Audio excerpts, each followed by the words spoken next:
Sara Juliana Zambrano Maya, para el momento de los hechos tenía 15 años, menor de los 3 hijos de Joana Maya y Wilson Zambrano. Su vida transcurría en el barrio Madrigal, en Pasto, Nariño, Colombia, donde vivía con sus padres, sus 2 hermanos mayores y abuelos maternos. Sara era una adolescente cariñosa, alegre y muy dedicada a todo lo que hacía. Estaba cursando el 8º grado de secundaria y era muy buena estudiante. Como toda chica de su edad, Sara tenía sueños. Uno de ellos era aprender inglés fluido y como profesional quería ser odontóloga. Pero si había algo que la hacía feliz, era la danza. Disfrutaba participar en los colectivos coreográficos de los tradicionales carnavales de negros y blancos, un espacio donde podía expresar toda su energía, su talento y su pasión. Nadie imaginaba que aquella joven llena de ilusiones, con tantos planes por cumplir, terminaría convirtiéndose en la protagonista de una historia que hoy sigue causando dolor e indignación. El miércoles 23 de julio de 2025 parecía un día como cualquier otro para Sara. Esa tarde tenía programado un ensayo de baile, pero por razones que no trascendieron, la práctica fue suspendida. Fue entonces cuando recibió una llamada que cambiaría el rumbo de todo. Del otro lado de la línea estaba Brian, un compañero del colegio. Le dijo que su mamá necesitaba ayuda colocando viñetas en unos perfumes y que si ella aceptaba, le pagarían 15,000 pesos colombianos, poco más de $4. No era mucho dinero, pero para Sara significaba algo muy importante, y es que al día siguiente su hermana Luisa cumpliría 18 años. Sara llevaba días pensando en cómo sorprenderla. No quería comprarle un regalo con dinero de sus padres, quería que fuera un detalle comprado con el fruto de su propio esfuerzo. No se sabe si Brian conocía esa situación o si Sara se la había comentado antes, pero la oferta llegó en el momento perfecto. Sin pensarlo demasiado, Sara aceptó. Lo primero que hizo fue contárselo a su mamá, Joana. Le explicó que solo serían unas horas de trabajo y que ese dinero era para comprarle un regalo a Luisa. Sin embargo, la reacción de su madre fue inmediata. Joana sintió ese presentimiento que muchas madres describen y que es imposible explicar con palabras. Un miedo silencioso, una sensación de que algo no estaba bien. Le dijo que no fuera. Incluso le ofreció darle ella misma el dinero, porque consideraba que 15,000 pesos era muy poco para el tiempo que iba a dedicar a ese trabajo. Pero Sara insistió una y otra vez. Repetía que no quería un regalo comprado con el dinero de sus padres, quería ganárselo ella misma.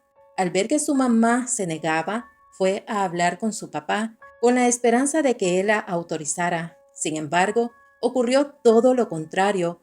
Él le respondió que si su mamá ya había dicho que no, él no iba a contradecir esa decisión. Parecía que el tema estaba cerrado, pero Sara no dejó de insistir. Tanto lo hizo que al final sus padres aceptaron que fuera, pero le dijeron que bajo una condición, y es que regresara antes de la medianoche. Alrededor de las 7 de la noche, Sara salió rumbo al lugar. La perfumería quedaba en el mismo barrio Madrigal, muy cerca de su casa. Cuando llegó, Brian y su madre no estaban allí.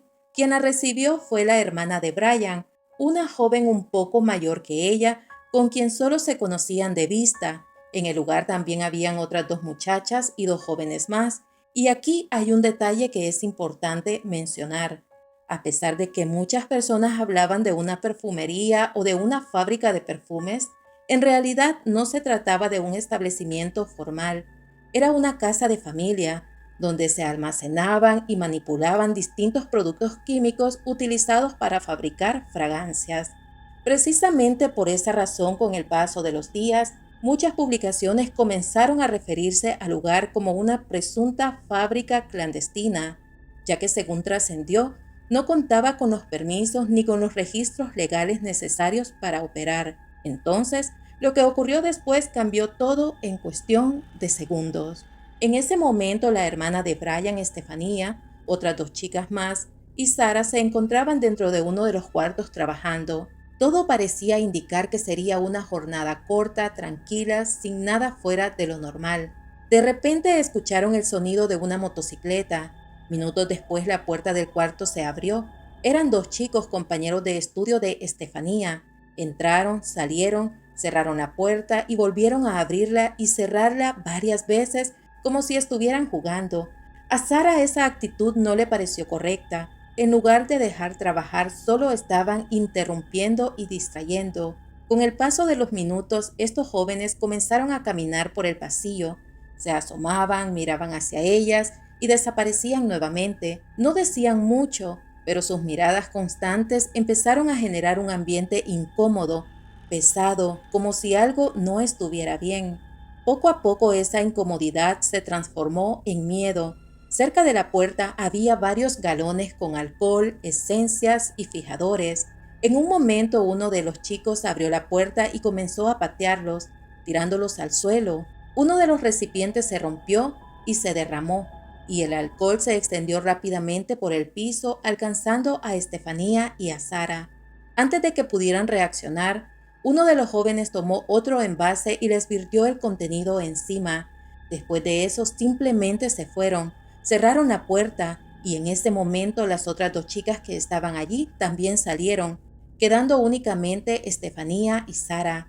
Ellas se miraron sin entender nada, no lograban comprender qué estaba pasando.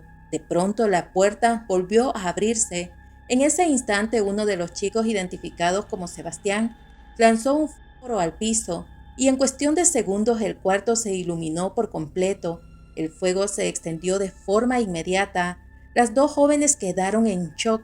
Mientras tanto los chicos salieron y junto con las otras dos chicas sujetaron la puerta desde afuera para impedir que ellas pudieran salir. Las dos comenzaron a gritar desesperadas, pidiendo que las ayudaran, pero no podían salir. Intentaron escapar por la ventana, pero esta tenía rejas, lo que les impedía cualquier salida. Sara gritaba pidiendo ayuda. En medio del pánico volvió hacia la puerta y logró hacer tanta fuerza que terminó desprendiendo la manilla. En ese momento se dieron cuenta de que los chicos estaban del otro lado sosteniéndola para evitar que se abriera. La única opción que les quedó fue volver a la ventana, sacar las manos y pedir auxilio. Sus gritos fueron escuchados por los vecinos, quienes se acercaron rápidamente y comenzaron a pedir ayuda. Fue entonces cuando los cuatro jóvenes soltaron la puerta. Ante la presión de la gente y las dos pudieron salir. Algunos intentaron ayudar a Estefanía. Sara por su parte salió desorientada. Se cubrió el rostro con una chaqueta y comenzó a bajar las escaleras, ya que el cuarto estaba en el segundo piso. Sara recuerda que en ese momento solo pensaba que nunca más volvería a ver a su madre, pero ese día, Johanna, su madre, había salido a dejar a su hermana en un mototaxi, y justo en ese instante, al escuchar los gritos de auxilio y ver la gente alterada, llegó al lugar sin imaginar que quien pedía ayuda era su propia hija. Cuando se detuvo y la vio, Sara bajaba las escaleras corriendo, visiblemente afectada, envuelta en llamas. Como pudo, su madre corrió hacia ella para ayudarle. Los zapatos de Sara estaban ardientes y su ropa ya prácticamente no existía. En medio del dolor, Sara solo alcanzó a decirle a su madre que la perdonara por no haberle hecho caso. Me dijiste que no. Si me pasa algo, fue Sebastián quien lanzó el fósforo.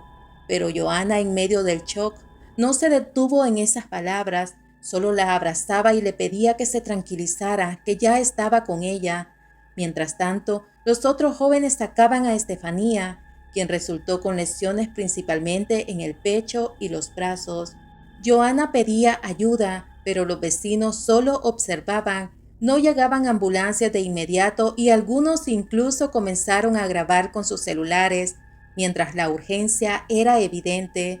Finalmente un vecino se acercó y ofreció su vehículo para trasladarlas al hospital. Ambas fueron llevadas al Hospital Departamental de Pasto, donde un médico conocido de la familia las atendió de urgencia. Tras evaluarlas confirmó que las quemaduras eran graves y para que pudieran sobrevivir debían ser intubadas. Pasaron los días y después de aproximadamente 17 días en coma, los médicos informaron a la familia que existía una opción de traslado al hospital infantil.